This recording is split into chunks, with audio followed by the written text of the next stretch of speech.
afternoon, everyone. Welcome to our second session today of our 2020 PBIS webinar conference. This is being presented by the West Virginia Behavior Mental Health Technical Assistance Center, and we're a collaboration between the West Virginia Autism Training Center at Marshall University and the West Virginia Department of Education's Office of Special Education. This webinar is in response to having to cancel our annual conference that we typically have that was actually scheduled for next week, but we have so many great presenters who have agreed to present in this format, and we're so appreciative of them and so appreciative of you all attending. Just in case you haven't been to one of our webinars yet, a few housekeeping things. We are going to keep you on mute. There will be a sign-in link at the end, and that sign-in link will serve as attendance verification for you. So if you need attendance verification for your county, you can click on that link, you can sign in. It'll ask you your name, your email, what county, it'll ask you some feedback. And it will also give you a place to ask Jeannie questions. We're trying to keep to that hour about presentation time. So if you have some follow-up questions, we will do it that way, and we'll make sure that Jeannie gets it and that we can get you your feedback for the questions that you might have. Also, that's all I have for housekeeping. I'm going to go ahead and introduce Jeannie Harrison. She has dedicated the last decade to prevention and recovery efforts, which began here at Marshall. She is the founder and director of the Karma Yoga Institute and the mind behind Yoga for Emotional Intelligence, a recovery and prevention program taught in schools, recovery centers, and companies across the country.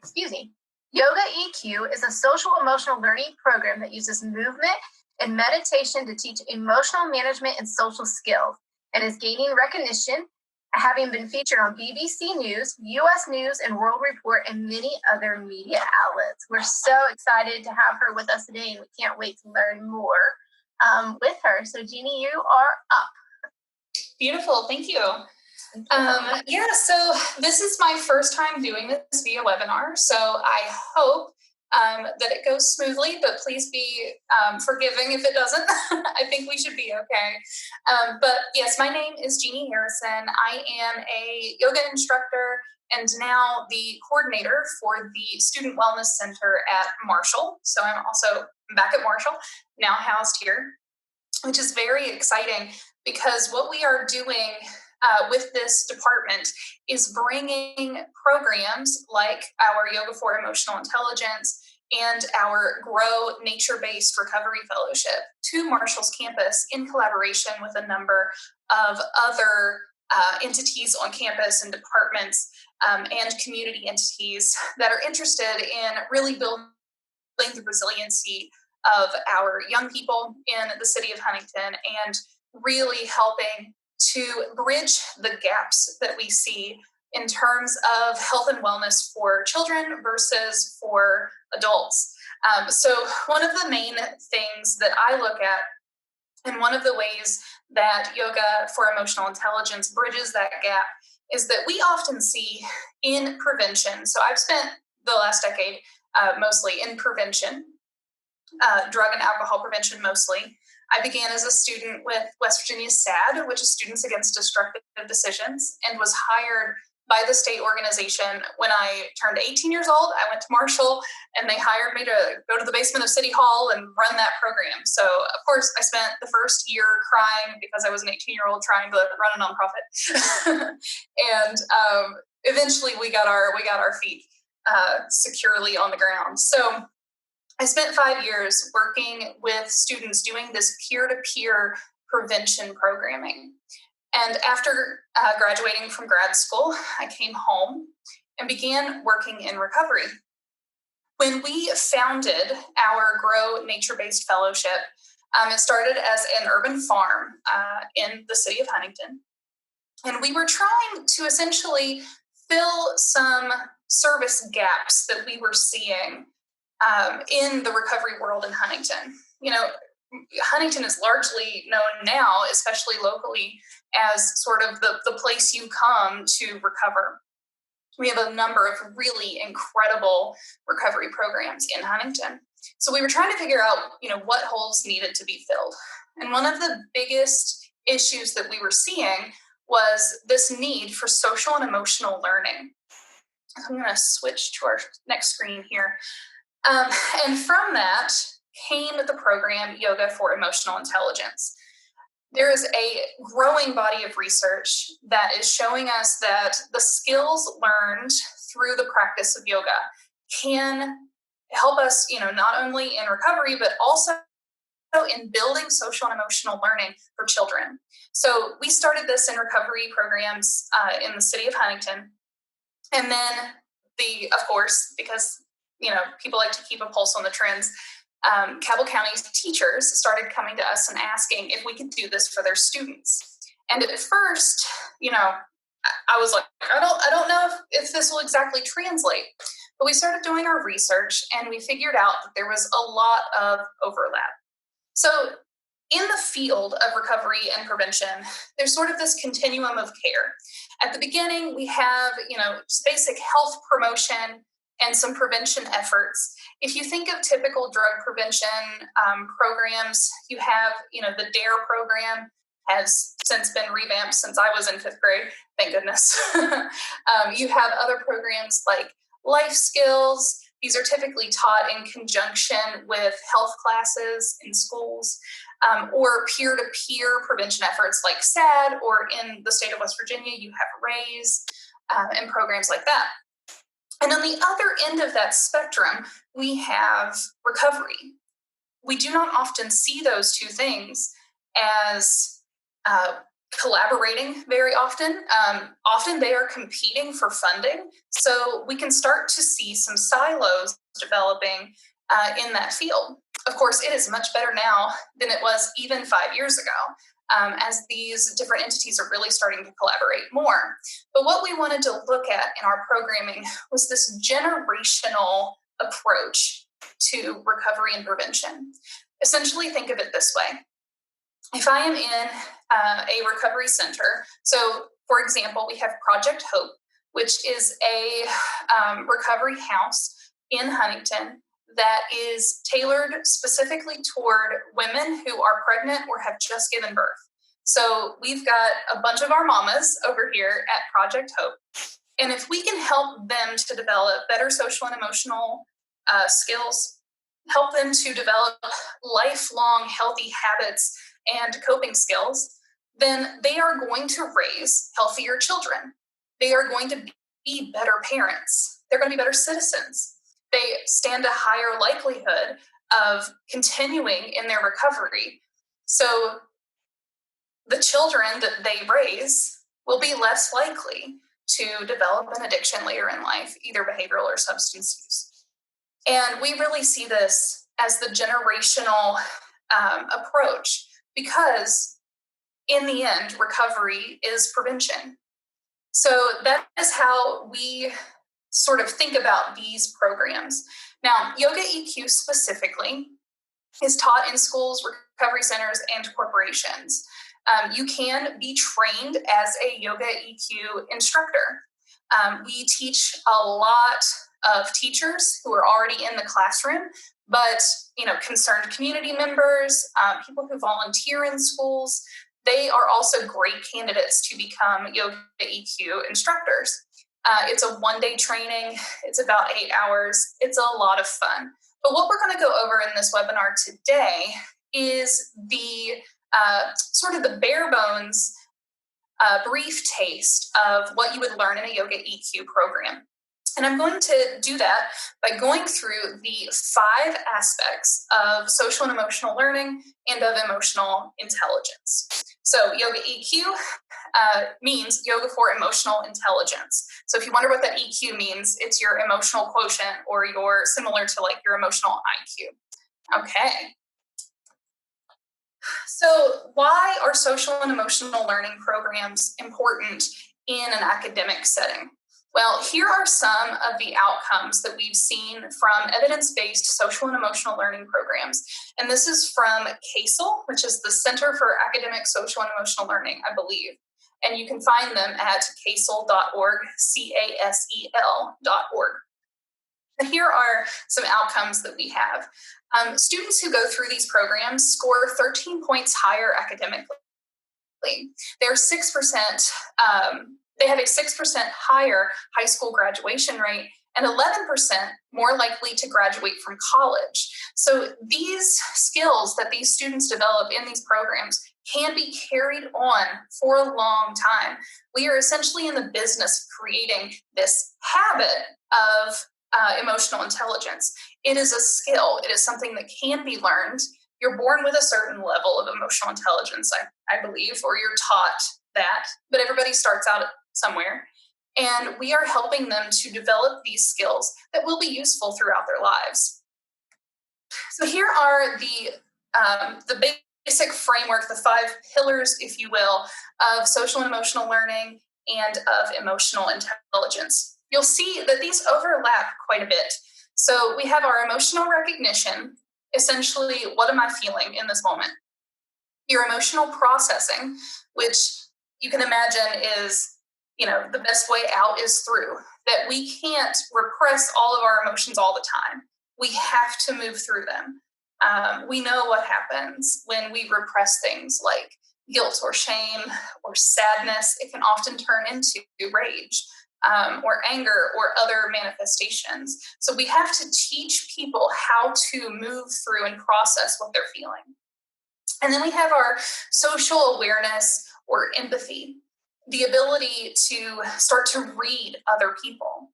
And then social skills or engaged empathy. I think of that as essentially feeding off of our first 2, that if you are able to navigate your own emotional life, then you will be able to make space for other people to do the same thing. And we'll go into these a little bit more deeply moving forward. And then finally, your responsible decision-making or motivation. Understanding long-term goals and behaviors that suit those long-term goals. Thinking long-term, which is very often very difficult for children. We typically work with 4th and 5th graders, but this program can be tailored to any level. But especially at those young ages and moving even into teen years, it is very difficult to sort of keep that long-term view in mind when making decisions. So what we try to do through yoga and meditation is to wed those things and start to develop the habit of thinking long-term, thinking in a goal-oriented way. All right, so I would like to, before we go into these, perhaps, I know this probably will make the hosts go crazy, but I want to ask if anybody would like to unmute if they have any questions so far, and then maybe just touch base and see if all of this is making sense so far before we move forward. I'm going to open it to any questions.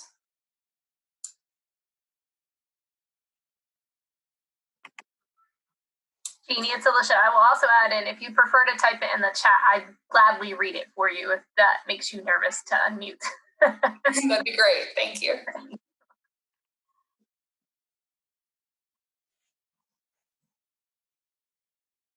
Okay, going once, going twice.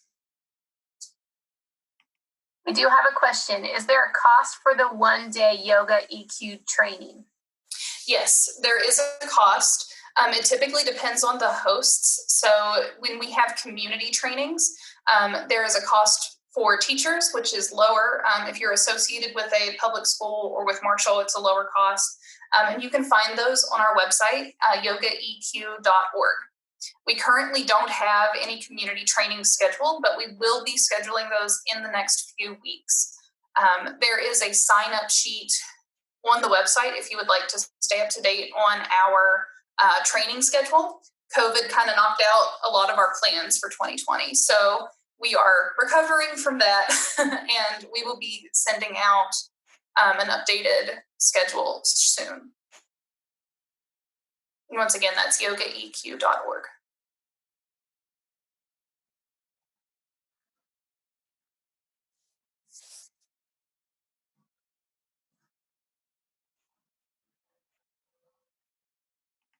And that's all the questions we had right now.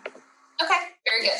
Feel free to keep typing them in, and I'll pause a couple more times, and we'll have some moments to reflect as well. We're going to move into more of a embodied learning experience. So I want to invite you, as I go through these 5 pillars, to join me in any way that you can. I know that everybody on this call is doing something different in a different environment. So I want to invite you to do what you can as we move forward. I'll probably be moving around a little bit, and I invite you to do the same.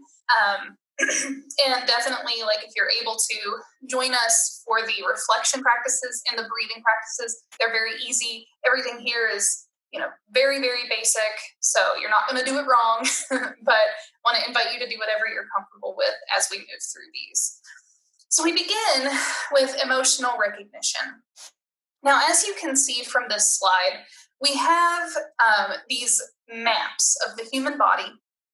And this is from a study that was done in, I think it was 2013, and I can't remember, in New Zealand. And essentially what they asked people to do was to indicate on their bodies where they felt different emotions. And they drew up heat maps based on the combination of these results from these individuals. So if you see like a yellow, that is a lot of activity. That's a lot of movement, a lot of energy, if you will. And then the red is a little bit less, but still active. Oh, pardon me. And then the blue to light blue is a lack of feeling or a lack of energy in that part of the body. So I really want to indicate here, or to demonstrate here, these different just places in the body where we feel our emotions. So if you notice with anger, if you can see my mouse, I'm pointing over his heart and maybe down into the stomach, the jaw. So when we're angry, we tend to grit our teeth. We tend to ball up our fists. So as we can see, our emotions have this manifestation of energy in the body, okay? And happiness is always fun. Happiness is a full body experience, right? People are feeling happiness all over the body. Maybe it's slightly less specific where we feel happiness. And then some of these you just might notice, they might stick out to you as interesting. People always point out Spider-Man down here with shame. And the way I often explain that is if you think about being embarrassed, you tend to squint your eyes. So if there is this clenching in the eyes, there's actually an emoji that fits it perfectly, but this clenching in the eyes, and I think of it as like trying to hide, that we're trying to hide that shame. So it's like a child covering their eyes and thinking they're invisible. But it is this energy felt in the face and in the eyes. Love is a very broad sensation, a lot of activity in the heart. And then we have our, numbing out feelings like depression, sadness. There's just a lot of kind of moving inward and possibly being less embodied in the energy. So the first thing I'm going to invite you to do is to sit with me a couple of moments and to bring your awareness inside the body. So you can, if you choose to, close your eyes. If that's not possible for you right now, that's totally fine. But see if you can just start to feel your body. Maybe you notice your feet in contact with the floor or in contact with your shoes. And feel your toes.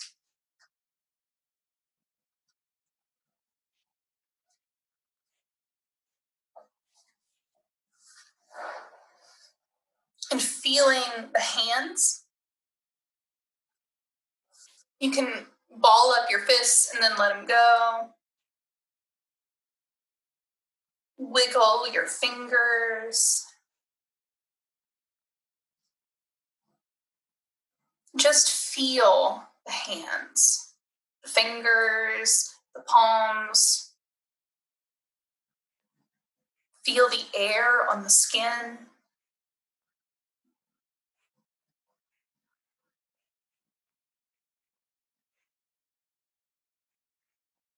And I'm going to invite you to take 3 deep breaths and just notice where you feel your breath entering or leaving your body.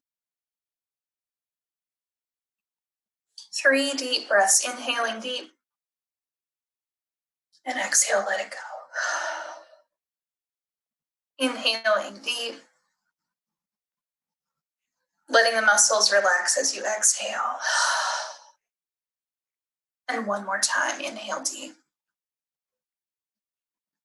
and let the muscles go.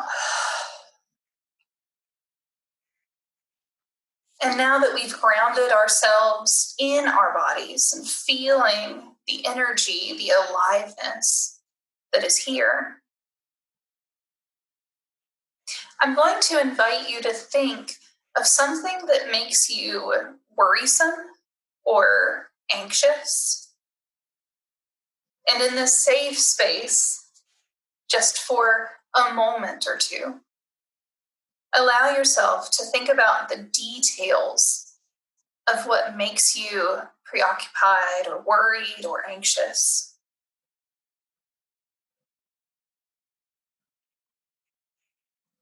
We are introducing this feeling into our system so that we can look at it,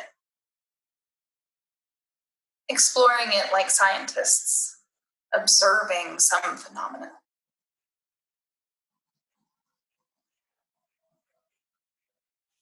And as you introduce this feeling of being worried or preoccupied or anxious,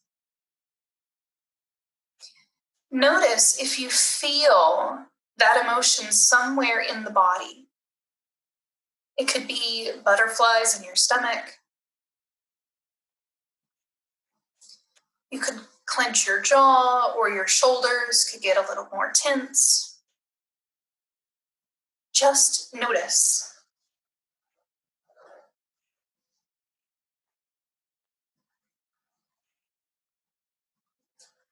And observe, and just take note as we move on to something that makes you feel happy or joyful. Allowing yourself for this moment to introduce the feeling of joy. You may think of the last time you ate birthday cake or played with a puppy or a person that makes you feel joyful.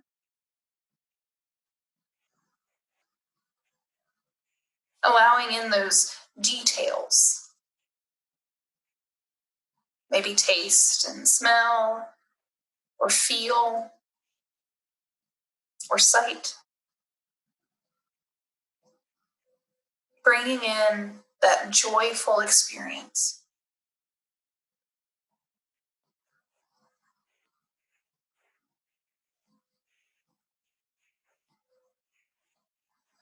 And then noticing, observing, where you feel this joy in your body.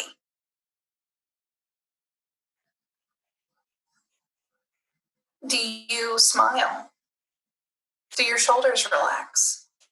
Do you feel this opening, expanding in your chest? Just notice and take note. And when you're ready, you can rejoin us on the webinar, opening your eyes. And I want to once again invite you to share. You can either type it into the chat or unmute yourself and let us know where you felt anxiety in your body. I'm going to give everybody a moment. You can share verbally or type it in, but I would love to hear some of your experiences, and then we can talk about it. Where did you feel anxiety?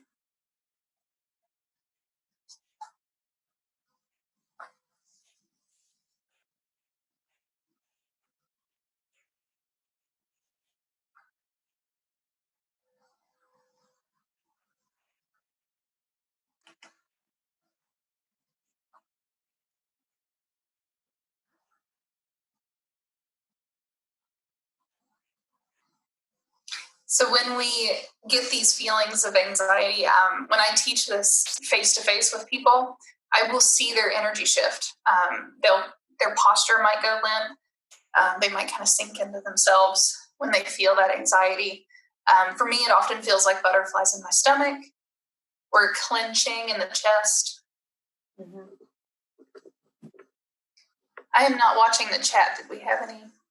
It's very quiet in the chat, but I agree. I always, almost always feel it in my chest, a clenching in my chest when I have anxiety. So it's Lisha, by the way. But no, we haven't had any responses in the chat, but I would agree with what you just said as well. Okay. I felt it in my chest and shoulders. Somebody said stomach. I felt anxiety in my stomach. And she said, Linda C. said, I forgot about my anxiety and she almost fell asleep. Girl, we're going to go even deeper than that. Yeah. Some of the responses. Okay, so how about joy? Where did we feel joy in the body?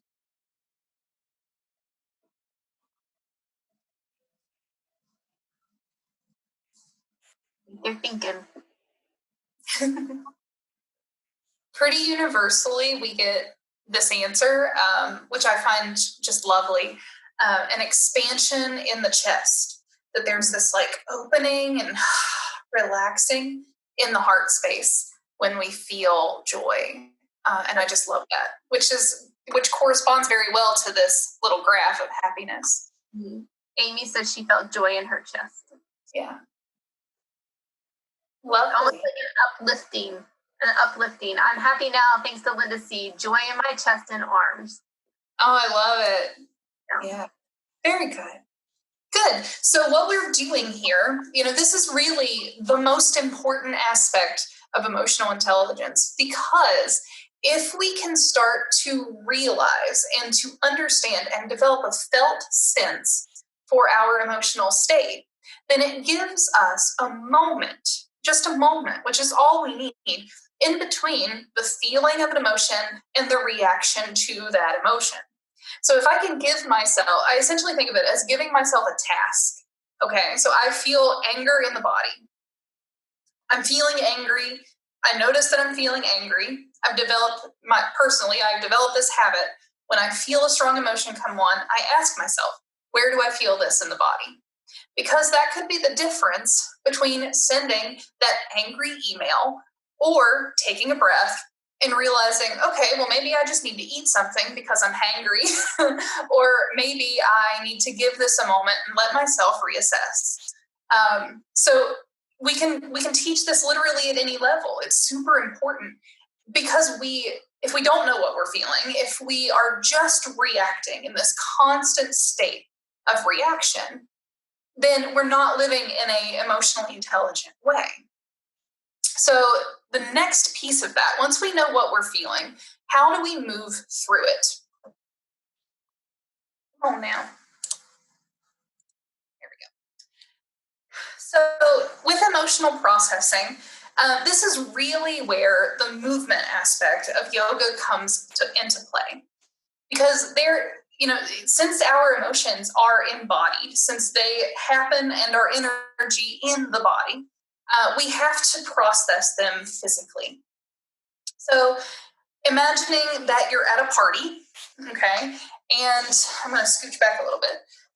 Imagine you're at a party and you don't know anyone, and you're standing in the corner and you're feeling a little shy, so you tend to close up, okay? We might all end up doing this after COVID, that we all just don't want to be around other people. So we're closing up and we're self-protecting. The simple act of opening the arms, opening the chest, can shift the way our mind is processing our environment. There's a brilliant TED Talk on this, but essentially our body language can shift our mentality. So when I was in graduate school, I would often tell my classmates before a big exam, like, open your arms, just make yourself bigger, feel that, breathe into that. And they would all think I was crazy, of course, but ultimately it works. opening the arms builds confidence. So I'll invite you for just a moment, if you can, to join me in this physical practice. We're just going to do something very, very brief, and I hope you can see me. Can everybody see me? Or do I need to not share my PowerPoint? We've got you. You got me? Okay, good. So I'll invite you, if you would like, to stand up for just a moment, or you could probably, do this in your chair. But I'm going to show you a very brief movement sequence called a warrior flow, okay? So warrior, not worrier. I know some of you are worriers. So what we're going to do is we're going to bring a back foot, whichever foot you want to start with, and we're going to let it face out in front of us. And we're going to step the feet a little bit wider and point the opposite toe away from the body. So our feet are perpendicular to each other. And the really important part here is opening our arms. So I am in a warrior 2 position. My front knee is bent and my arms are outstretched. So you're already seeing this openness in the heart. And I'm going to take a deep breath and open my chest, reaching the arms out. And then I'm going to let it go and settle into the pose. And then I'll invite you, if you would like to join me, to take a breath and lift that front arm. So inhale and lift it up to the sky. And as you exhale, release. And one more time, inhale, reach up, and exhale it down. And then because it's yoga, we have to do it on the other side. So turning the feet. Now our opposite foot is out, pointing away from the body, and our back foot is pointing in alignment with that hip. Opening up the chest, inhaling, open it up to the ceiling, and back down. One more time, inhale, and let it go. So when we're teaching kids, we often say that this is like a surfer move. You can really get creative with it. But I love to do that little flow to help build confidence. The things that you would learn in a yoga EQ training, for example, would be how to build focus and attention using poses that balance. Balancing poses are very good for building attention. And they will quiet down a classroom almost immediately, especially if the kids start competing about who can hold a balancing pose the longest. But what they're not realizing is that action of building that focus is being done behind the scenes in their brains, and they don't even realize it. And it's really beautiful. So we use the opposite movement to move through an emotion. And when we are teaching our emotional processing, we also talk about keeping your emotional bucket full. If I'm having a bad day, for example, and we often bring this in when we talk about substances in the context of this training, or not of the training, but of the classes that we teach in schools. So if I go through the scenario that I'm trying to stop smoking cigarettes, but I've had a really rough day. I woke up late. My alarm clock didn't go off. I didn't have breakfast. I got cut off in traffic. All of these things. I'll ask the students, am I more or less likely to continue to not smoke cigarettes? And it's pretty intuitive, right? But as we talk about what keeps our emotional bucket full, can we get enough sleep? Can we move around, just being able to move our bodies? Are we eating healthy foods? These are the types of things that will keep us from acting out in an overly emotional way. So it's really cool how all of this gets tied in together. I'm going to move a little bit more quickly through the next two because social awareness and relationship skills kind of go together. So, empathy is the ability to feel someone else's emotions, and engaged empathy or relationship skills is the ability to make space for the emotions of other people. This is in our yoga classes when we bring in group exercises. So as you can see here, this is actually at a yoga studio in Washington, D.C., where I teach, I taught a 1 hour emotional health workshop. But we have our group fountain pose, which is teaching people how to rely on each other and how to hold each other up. And then, of course, this is at Martha Elementary in the Talented and Gifted classroom. But we are holding each other up. We are supporting one another. It's really fun to watch the different personalities come out when you start to do these things. So there's one really beautiful little demonstration of engaged empathy that I want to show you now that you might relate to. I feel like it's worth our time to watch it. So I'm going to go ahead and play that. And please let me know if the audio doesn't work. It should work. It's just, there's all this pressure, And sometimes it feels like it's right up on me.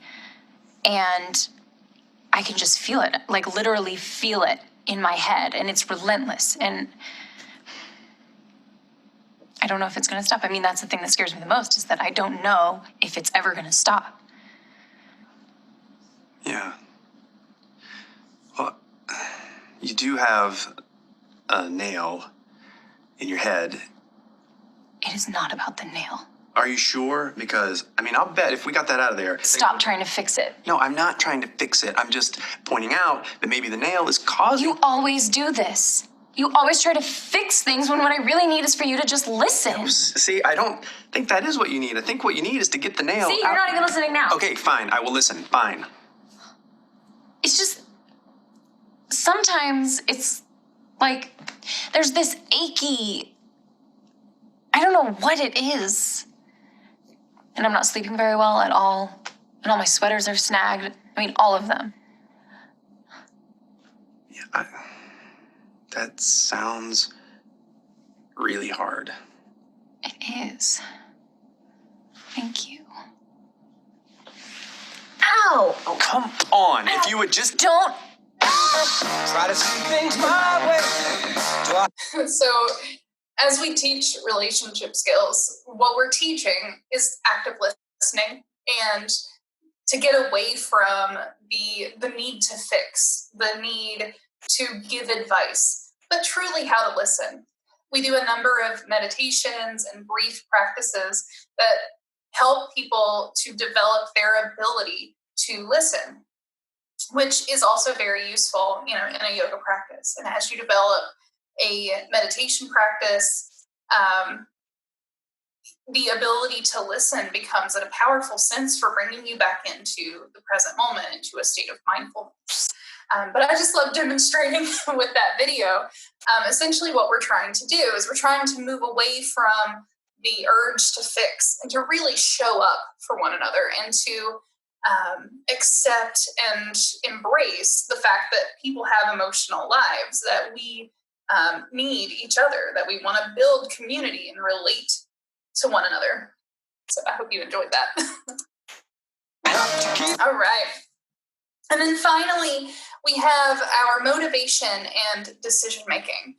This is where I want to bring us into another brief meditation practice, because I feel like the best way to learn about what we would do in a classroom setting is to do it ourselves. So I want to invite you. We're going to do a breathing practice to go into our meditative state. So I'm going to show you two different things that we would do to sort of get our brains in the zone to meditate, and then to do this meditation practice or this reflection practice together. So the first thing we're going to do to get our minds in the zone is what's called stair-step breath. So in this state of being in the zone, the mind is calm but alert. So we're not so calm like we were earlier that we're falling asleep, but we're not so alert that we're hypervigilant. We're simply in this state of awareness of what the body is experiencing and awareness of our surroundings, but in a way that is very calm and collected. So I hope that that's the result you get by practicing this stair-step breath with me. It's just a very powerful breathing technique that I find really gets my mind in alignment with my body. So the stair-step breath with the stair-step breath, you will take some gulps of air. So it's little sniffs, like you're smelling a bunch of different roses all in a line. So it's just little sniffs like this, with no exhale between, until you're full of air. So I invite you to sit up tall and really open up the rib cage. And we'll just take 4 or 5 little sniffs of air, like you're climbing stairs. And then breathing out one long slide. Okay, very simple. So I'll invite you now to begin with me. 4 or 5 little sniffs of air. And slide. You can do that through your nose or mouth. And little sniffs. And slide. And we'll do that a few more times. And slide. Little sniffs. Pause. Take in the view. And then slide. And 2 more like that. Pause. And slide. And 1 more. Climb the stairs. Pause. And slide. And if you'd like, you can close your eyes or just bring your awareness into the body, breathing normally.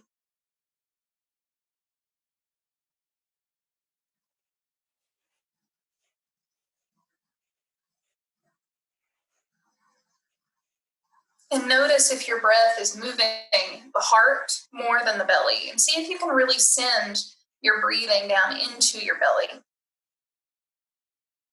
Let it really expand on the inhale and release when you exhale.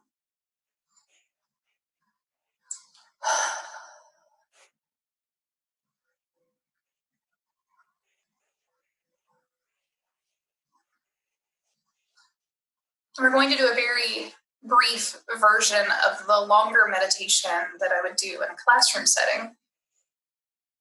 But I want to invite you to bring to mind something that you consider a wholesome desire. So think about your desire for your children or your students or those around you to be happy and safe.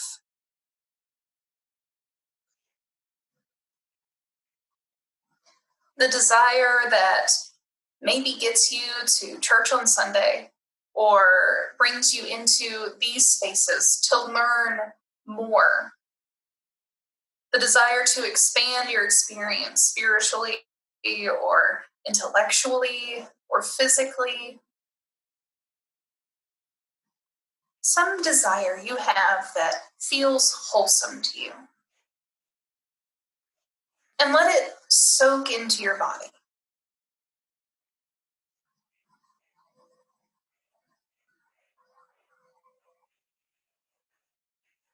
And some of us may be a little bit more energetically or physically aware. And we may be able to notice how that desire feels in our heart and in the body as a whole. And if you're not noticing that quite yet, it's okay, because we're going to do it in contrast to an unwholesome desire that we feel. So I invite you now to think of a desire that you may have to tell somebody off or to zone out, to, I don't know, for me, it'd probably be eat a bunch of Little Debbie cakes. But an unwholesome desire that you've had in the past or that you have now. And let yourself feel it in this moment. And notice if you feel it somewhere in your body. If your body reacts to it in some way.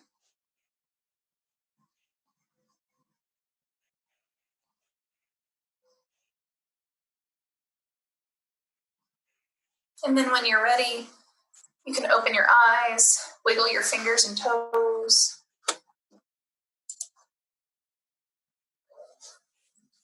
And rejoin us in the webinar.